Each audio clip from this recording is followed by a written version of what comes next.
Hey guys, what's up? Welcome back to the channel. It's Cynicalex, and do you love thematic PvP teams like the Defenders?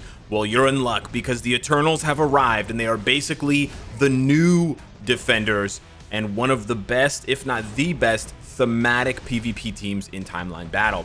So we're going to be talking all about them today. I'm going to show you a range of different battles and enemies that they can completely autoplay takedown, and then going to be talking about my builds for these characters. They are definitely min-maxable and, you know, have a high cost if you want to go all the way to the ceiling, but with that high cost, you're getting a, you know, top 2, possibly top 1, possibly best timeline PvP team in Marvel Future Fight right now. So they are a huge winning team, and you know there's a lot of different things to consider with this team, but it's really exciting to watch them go to work because it all starts with, well, it all starts with Cersei, but then it all starts with Gilgamesh. Icarus is going to be the sort of bloopers leader for the whoopsie-doos, but we'll wait and see. So it's really cool. I want to talk to you guys about this team, but first I actually want to give you guys a short little announcement, little self-plug. I'm going to be on Twitch tonight at 7:30 p.m. Eastern, not too long from now, from when this video airs, to watch and react to the Video Game Awards. Yes. So if you want to check out, you know, all the games that get the most awards and get the most sort of accolades, as well as tons, this is actually the real reason why I watch the Video Game Awards, tons of new trailers for upcoming games, even games that haven't been announced yet. They do a lot of like first announcements there at the Video Game Awards because they know millions of gamers are watching across the world, so it should be a lot of fun, and we watch it every year on stream, so we're going to continue that tradition. So yeah, hit it up, twitch.tv/Cynicalex. Now let's get back to the action here. Gilgamesh is an absolute beast, okay? He's like Luke, he's basically the Luke Cage of this team minus the Reflect. He doesn't have the Reflect, but he makes up for that with just insane damage, well, insane survivability and good damage. Honestly, I think that getting your Gilgamesh to deal damage is going to be the more difficult task than getting your Gilgamesh to be tanky, because all you gotta do to make him tanky, give him a CTP of regeneration, give him a bunch of HP Urus, give him 4 HP Odin's Blessings, and you're sort of good to go. Get more HP on your cards if you can. But really, what makes these fights sometimes last upwards of 2-3 minutes, even against regular Sentry teams, is the fact that my Gilgamesh is not even doing enough damage to take down. Like, he can't die. He cannot be killed, this man. Not even by Colossus, which is sick. But, well, sometimes by Colossus. Sometimes. Even though he has Reflect reduction. But even with that, it's really just a matter of how much damage he can do. We're gonna try this out against another Eternals team. This is, in my opinion, I wanted to cover this later in the video, but I'll cover it now. This is what I think is the better Eternals team. I know I said this was a full Eternals team, and I want to be as thematic as possible, so we have to include 3 Eternals. But Icarus is not bringing enough to the table, in my opinion. If you play manually and you fight against a lot of villains, then maybe, because Icarus is very good specifically against villains, especially when you have at least a 3-star version of his artifact, because you will be able to get iframe ignore on all of your skills and really just harass Dr. Doom until he's dead, who's, you know, primarily the best villain in PvP right now. But you don't see a lot of those teams, and honestly, Gilgamesh handles Dr. Doom really well. And because of Cersei's passive, you take less damage from villains, you do more damage to villains, so you more oftentimes have difficulty fighting heroes. So if I were to improve on my team, as you can see, this fight could be going the distance. I mean, both Gilgameshes have yo-yoed in terms of their HP, but you can see when my Gilgamesh pops his artifact, he goes up to 600,000 HP. 600k all day. Hulk is in the corner crying because that amount of HP is sickening, and it's a 17-second buff, so that thing lasts longer than you last in bed. Hi-oh. So listen, this fight might go a full 5 minutes. I'm gonna have to fill a full 5 minutes worth of content here talking, but this illustrates perfectly why this team is so strong, right? You literally have one of the strongest teams able to autoplay almost any other team, and then they're a stalemate versus each other. So what you're gonna want to do is you're gonna want to fix that stalemate. In this case, I could be dealing more damage if I had a different third character, a different middle character instead of Icarus, because Icarus is not, I mean, there's a couple of team up passives, small team up passives like 5% attack or whatever, but for the most part, Icarus is doing very little for this team. I could switch him for Colossus, and then my Gilgamesh would be tankier, as my enemy's Gilgamesh is. Or I could switch my Icarus out for example, Hela. Hela would be a really good third piece to this team, and would really make this could possibly break this stalemate. So I actually don't know what's going to happen here. I may just fast forward to the end of this fight. The interesting thing is that if we end up stalemating and we're both at full HP, I'm going to win, because they're going to calculate the full HP of all 3 characters, add them together, and then compare and see which one is higher if all 3 characters are still left standing. Obviously, if he kills my Gilgamesh, then I'm sort of behind the 8 ball here. But in the case of a stalemate, that's what's going to happen. And I just checked, my Gilgamesh's base HP is higher than his, and my Cersei's HP is higher, and my Icarus is like 2.5 times higher than his Colossus. So if it came down to that kind of stalemate, which it looks like it might, then it's going to be a stalemate. It's going to be a win for me. So I'm going to fast forward to that in case we don't get a kill here. Whoa, what happened? That was a crazy camera shift.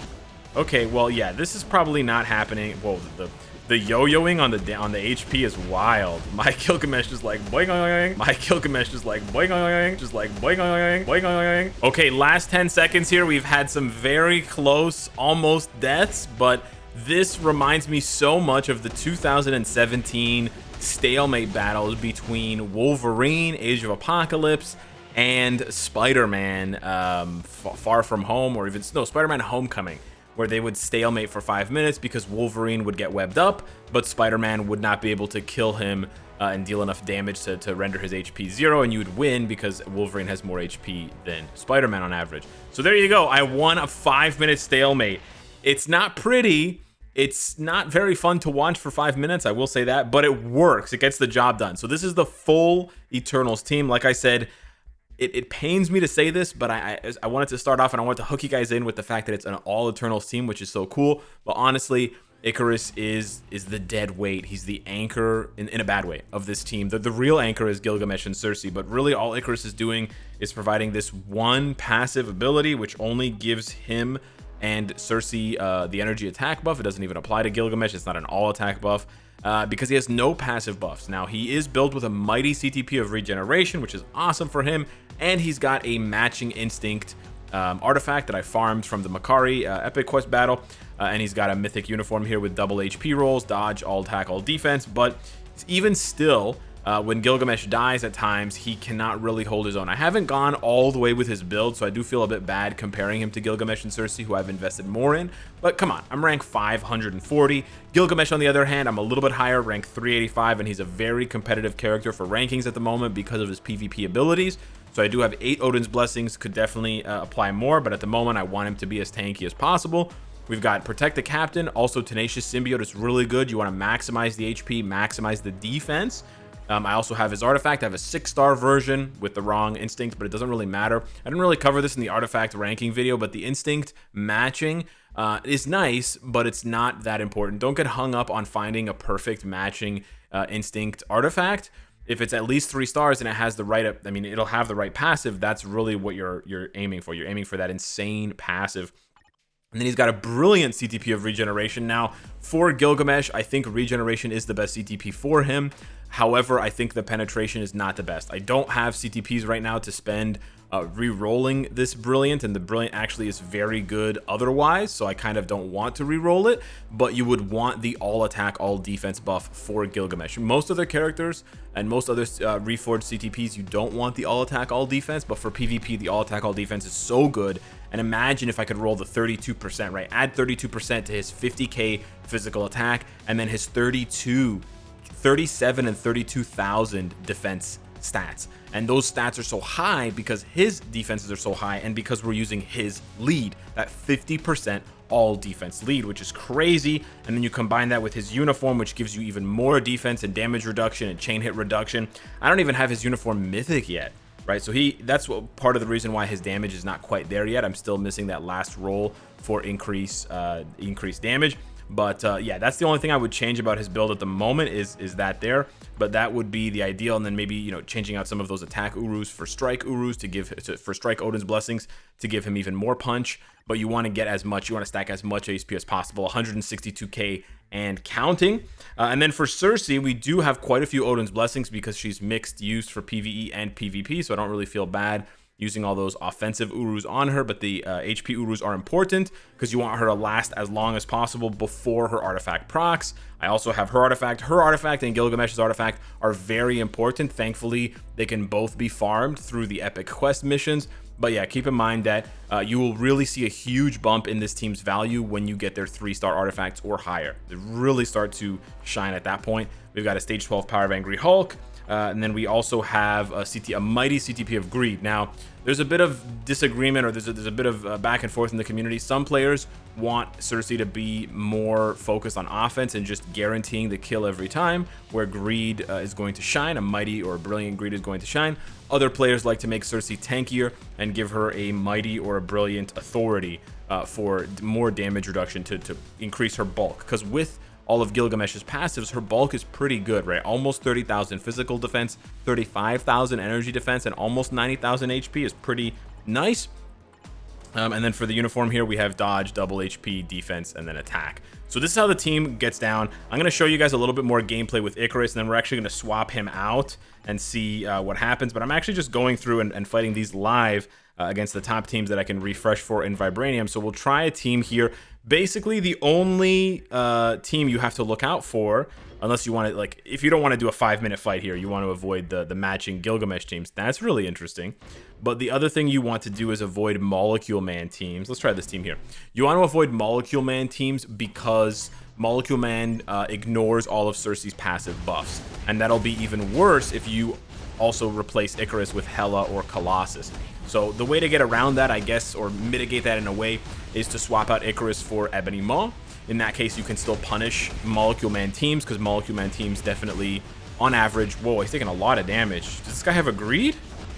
I might not win this at all. I was going to let Icarus take Dr. Doom after Gilgamesh aced Sentry, but we're having some trouble here. What's going on? Hold the phone, ladies and gentlemen.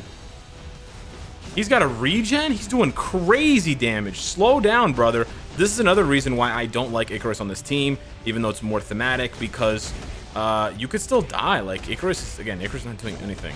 Icarus is supposed to be, yeah, supposed to be good against villains. He's got the artifact passive. He's got, you know, the iframe ignore on 4. So we'll see. As soon as this guy gets... Hello, Gilgamesh. As soon as Sentry dies, I'm gonna finish my sentence and boom. Sir, I'm worried. He's arriving. He's tier 3ing you. Hello. He's gone. Wow. This Sentry's the real deal. I'm shook right now. And now we're gonna see the absolute, yeah. See, this is why you don't want Icarus on your team. There you go. Surprise. And this is why some people prefer the bulk on Cersei. She's gonna get this kill here on Icarus. I mean on Sentry, but now she's gonna lose to Doom. So yeah, unfortunately, we lost this one here. And this is also why Icarus is just not very good. He's a lot better on manual. I can't believe I lost that. That was crazy. That guy's Sentry just did way too much damage. But yeah, in general, Icarus is going to hold this team down, hold this team back the majority of the time. I know the Icarus stands in the comments are going to come for me and say Icarus is so amazing, but he's definitely not better than Gilgamesh. He's definitely not better than Cersei.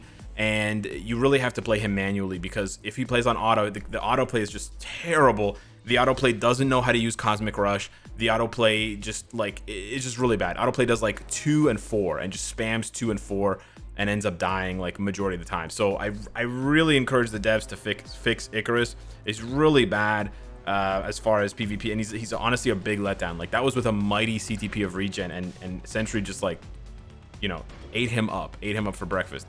That's a pretty interesting team, but no, I don't think you can make that work. Let me try this one here. This should be interesting. So this is basically the counter to his team, because we're gonna hopefully slice through. I've got more HP on my Gilgamesh as well. Let's see what happens here. Gilgamesh punches. The other Gilgamesh punches as well. Okay, Gilgamesh is punching Gilgamesh. Gilgamesh punches Gilgamesh. G punching G. G on G action. Okay, we got some G squared. Okay, he's punching himself. All right, he's punching himself. The funny thing here is that if this were defenders, if this was Luke Cage versus Luke Cage, one of them would just suddenly die from Reflect. So as funny as that is, I actually kind of prefer this more, because this feels like, well, not that you can see what's going on, but it sort of feels like a bout between heavyweights, right? So Gilgamesh just runs here. This is another thing that I've noticed the AI does a lot more now. I don't know why, but the AI just runs in place. It's really weird. Like, even though Gilgamesh has, oh, she has the artifact. even though Gilgamesh has iframe ignore skill, he doesn't use it. Where, like, for example, against that Cersei, he had it and didn't use it. So this Cersei's going to kill my Cersei. My Cersei's going to revive and kill her Cersei with my artifact, and this is why the artifacts are kind of necessary. And then I'm going to kill Colossus and win. There you go. And I do genuinely think that Hela helped me out there for my Gilgamesh to finish his Gilgamesh a lot faster. So that's how that goes. Let's find another team here. I kind of want to fight that guy who killed me. That was a shock. It should be interesting to see. Okay, if you make a mistake and you fight a Molecule Man team, let's just see what happens here. Again, you would prefer, like, I know what's going on, so I should have swapped out Hela for Ebony. But right now, Gilgamesh is fighting with 0 buffs. So he's fighting as if Cersei's giving him 0 buffs. He's fighting as if, well, Cersei's still giving him the all attack buff. But the increased damage and decreased damage to villains he's not getting. He's also not getting, my Gilgamesh is also not getting the increased damage to heroes that Hela gives. He's also still getting the debuff from Cersei, but there you go. He can still do it. So yeah, you can still, even though I said, you know, you generally want to avoid the Molecule Man, like, why doesn't he do the first skill? Why is he just running in place? It's so weird. The AI went through some changes recently, I think, and the devs need to look at it again. But bro, when he winds back for that punch and just lets it go, that looks so sick. Boom, boom. Yeah, okay. Let me go and get some revenge here. I want to find this guy. I want to see this guy and find this guy that beat me. Who was that? What was his name? Who is that guy? Right, this guy. Ormuk? I don't even know how to say that. Okay. Sure. I think... I don't know if I like this team better. Well, but you know what? I was saying I don't know if I like this team better than Colossus, because Colossus is just going to give me flat reduction against both. But it doesn't really matter, because if I can't kill his sentry, bro, what is his sentry? Is this sentry on steroids? Like, what is going on? Increased damage. Oh, so he's got so this is interesting. He's got a generic artifact that gives him increased damage to enemies with the leadership ability. That honestly might be the difference maker here, because he's getting chopped up right now. All right, let's see what happens against Dr. Dome. He's gonna pop the 6, and he's just gonna iframe through and collect Dr. Doom's skull. Now we go for the second round. He's gonna pop 3. Yes, he's gonna accumulate. Pop. He's gonna pop the 1. Oh, he interrupted. Nice. He's gonna pop. Okay, he's gonna tank. Keep tanking, son. Keep tanking. Come on, wake up, Gilgamesh. Here we go. Okay, pop the 6. Pop the 6. Pop the 6. Okay, he popped the 5. Okay, he's stuck in the 5 now. Pop the 6. Pop the 6. There's the 6. Here comes Kingo. Kingo makes him Yogo. Oh, Dr. Doom dodges. Boom. But he gets him with the residuals. It's all about those residuals. And is he going to die to the reflect of Captain Colossus? He does not. So, the Eternals meta team is really... I finally got my revenge. The Eternals meta team is really Gilgamesh and Cersei doing the absolute lion's share of the work. And then, in my opinion, the third slot is a flex slot for whoever you have or whoever is going to fit best against your enemy team. So Hela is decent here against Sentry, but Hela's not going to give any buffs versus Doom or Colossus. So I would say swap Hela out for Ebony Maw. That would be the best case scenario. If not Ebony Maw, swap out for Colossus and you're still going to get buffs there. You could try other things. You could try, you know, Red She-Hulk for just a bunch of HP, or Victorious for a bunch of HP. Actually, Red She-Hulk also has a bit of damage reduction, but yeah, I prefer the big 3 of Ebony, Colossus, or Hela. You could also try White Fox as the middle character to give Gilgamesh a lot of punch. You're not going to get very much defense at all, so you're going to have to mitigate that with your own defenses. But if you bring in White Fox, he's going to have 65% damage versus villains, which is mental. 20 or 30% damage reduction versus villains, chain hit damage, all attack, and ignore dodge, and immunity to fear for whatever that's worth. White Fox has a ton of buffs. So yeah, the White Fox could be a budget one as well, if you are finding your Gilgamesh or Cersei to sort of be lacking in the damage department. Generally speaking, that's what I found with my Gilgamesh once I built him. It's not that he doesn't have enough damage, it's not that he doesn't have enough defense, he doesn't have enough damage, and then he ends up dying when he does, to allowing his enemies to build up their tier 3, right? Generally speaking, like if Doom gets his tier 3, he's probably going to kill me here. So we just have to finish him before then, and that's going to come down to the damage, because Gilgamesh doesn't have very much penetration at all, I think. I think maybe he doesn't have any penetration on... maybe his 5 has penetration. I can't remember. But yeah, so this is the Eternals team. I really like it. It's slow. It's slower than the Defenders team. It's a little bit more dynamic than the Defenders team, but it's also less thematic than the Defenders team because it's a 2+1 rather than a straight 3 for the Defenders. But I really think that that's sort of in the devs' hands, because if they buff Icarus the way they buffed Athena, but for PvP, then I would gladly run him again on the team. He is really cool, don't get me wrong, but unfortunately at this point I feel like he's just weighing the team down in a negative way, and I would much rather have a better support in there to mitigate other offenses and defenses than hoping that Icarus can shine 1 out of 10 fights. So yeah, but anywho, that's the Eternals team. Hit me in the comments down below, let me know what you think, and I'll see you tonight on Twitch for the Game Awards hosted by Jeff Keighley. They'll invite me next year. Thanks so much for watching. Hit me up in the comments down below, smash the like button if you enjoyed the video, and I'll see you in the next one. Take care.